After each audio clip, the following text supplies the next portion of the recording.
the people who came out of their cars, like at some stage they've served in the army here to preserve this place. Yep. I almost feel a little guilty that... Yeah, what have we done? Yeah. We send a few dollars. Big deal. Careful, there's a footpath. Yeah.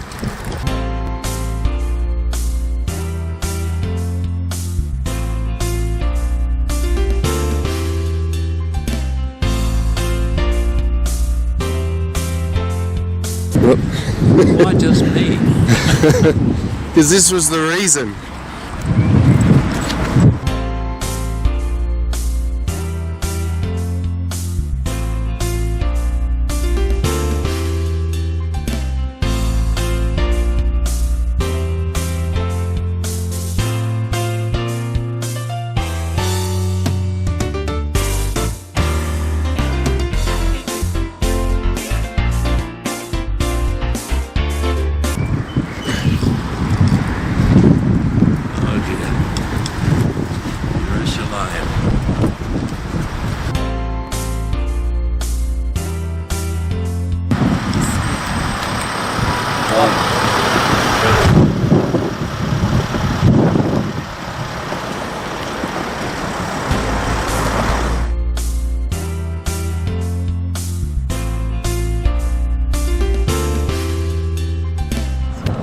Paul, a bit of explanation. Yes. And obviously I know that's the dome. Yeah. Is Paul that the wall? Yeah. Okay. See the whole lot of that? No, that's not the Western Wall at all. It's not the... Okay. What is that wall? Okay.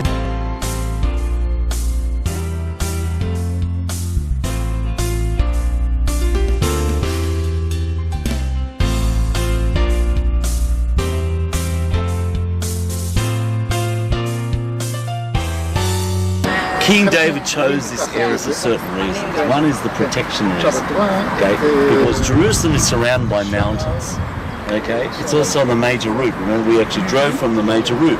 So there really are the 4 Ds. The 4 Ds are where would ancient people settle, okay? Now, if you're going out for dinner, you're going out, you want to take your wife out for food, yes? So what do you need to do? What are the requirements to take your wife out for dinner? What do you need to do?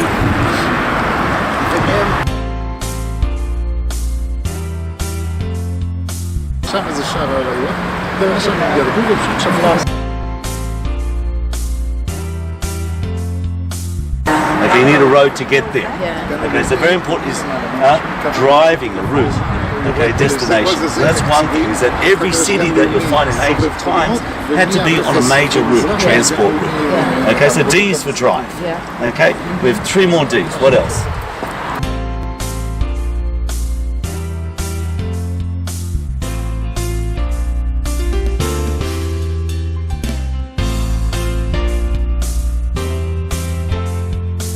Dining or food.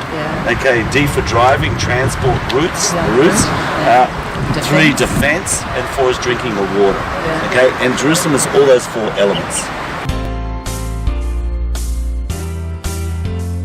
Okay, but more important for us is, this is where Abraham, when we saw the map, Abraham came from Iraq, all the way to the rock which is underneath that golden dome right now. Okay, and that's Mount Moriah. Mount Moriah is the place where Abraham nearly sacrificed his son, Isaac. So that place began the whole world of morality. Okay, so that was fundamental in today's civilization. Secondly, when King David came, much later date, 1000 BCE, before the Common Era, okay, he saw where Abraham would have sacrificed Isaac. So he got the tabernacle, which had the 10 Commandments in it. Okay, it's like a golden box with angels on top, and they used to carry it. And he put it right on the same rock where Abraham nearly sacrificed Isaac. Okay, now David wanted to build the temple, but guess what? He couldn't do it. Why couldn't King David build the holy, purified temple? Council permission? Apart from council permission, it'd be hard even today from a municipality. No? Didn't have the slave labour? No? David and Goliath. That's right, David and Goliath, spot on, 5 for life and points. Okay, he killed someone. He's a warrior, man of war. A man of war can't build a holy temple. He has to be a man of purity. And therefore his son, Solomon, Shalom, the man of peace, he built the first temple. And where the Golden Dome is right now, he built the first temple, where the Holy of Holies, the place where God's presence is always at. He put the Ten Commandments, the box of the Ten Commandments, right on that rock. So King David made that place the center of the Jewish people. Irrespective of where you're from, China, Australia, Canada, every synagogue, as you know, faces towards Jerusalem. That is the place, the heart and soul. It's like when Moses was on Mount Sinai, okay, and he has the Ten Commandments, the second ones. And what do we all say in unison? Shema Yisrael Adonai Eloheinu Adonai Echad. Hear, O Israel, the Lord of God is Lord is one. The concept of one God. Every mezuzah in the whole world has that same parchment. Every box in the tefillin. Hero is the Lord of God. And it started right there. All that belief, spirituality is right. That's the heart and soul of us.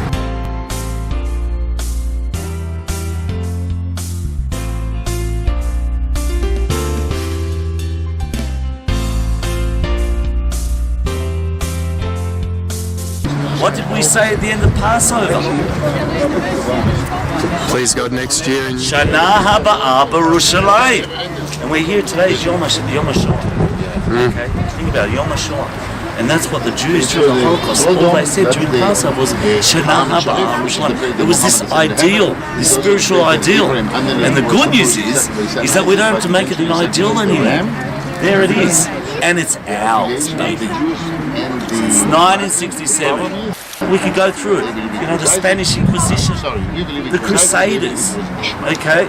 Of course, the bubonic plague that we, of course, were accused of starting the bubonic the Black Plague. For God's sake, 20 million people died, and it was the Jews' fault. The pogroms of Russia and Poland, which your ancestry come from, and they ran away, ended up in England. And of course, today being the remembrance of the Holocaust. Okay, all that time we've been slaves, we've been spat at, second-class citizens, and even slaves until 1948. And fortunately, in 1967 we captured again and reunified our capital, our heart and soul of the Jewish people.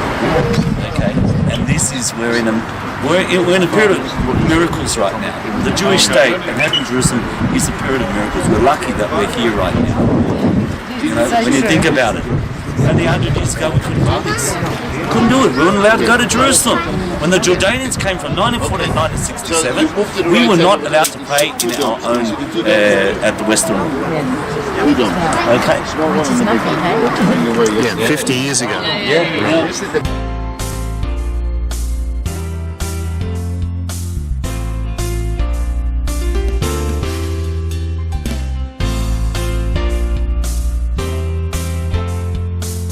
They said during the Roman incursion, the Jews were throwing their bodies to be killed so they would not get to the Holy Temple. Really? Pile of bodies. And when the Romans came, they took the golden menorah, which we're going to see a replica of the golden menorah. Okay? And in Rome, if you've been to Rome, you've got the victory arch of Rome. I was going to say that to you. In the forum, yes. I saw it on that arch, and I reckon the battle was gone. Well, that's probably the highest possibility where it is. Yeah. And you see on the forum, you see that? What describe it. The Kodesh being carried. That's right. They've got the two soldiers from the 10th Legion, the same dudes that did Masada, okay? And they're taking the menorah, the golden menorah at the temple, okay, out to Rome. That was their victory.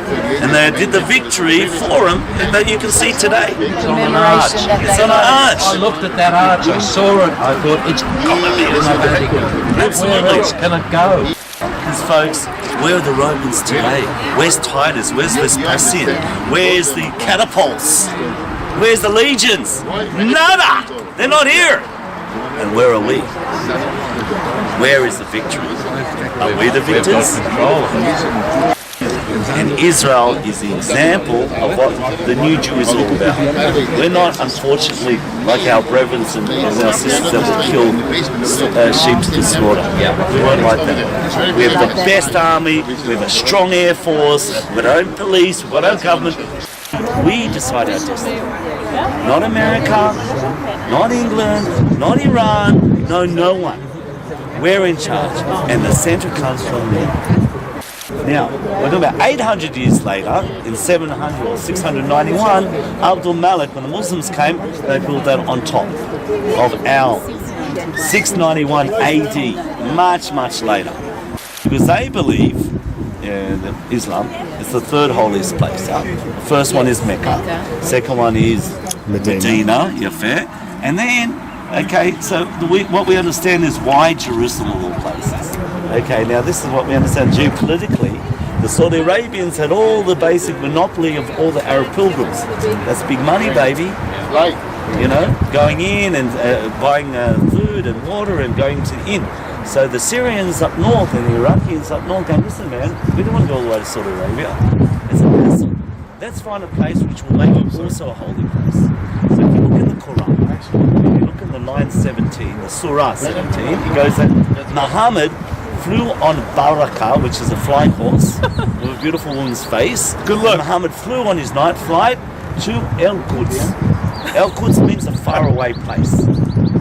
Nowhere in the Quran has Jerusalem. Not one mention of Jerusalem. The Bible, untold times about Jerusalem. But the Quran, nada, nothing. Okay? So they chose it because it was close to them. Why that exact? Because that, okay, hang on. And I'll answer, because they believe that, you know how we, Akadat Yitzhak, that Abraham nearly sacrificed Isaac?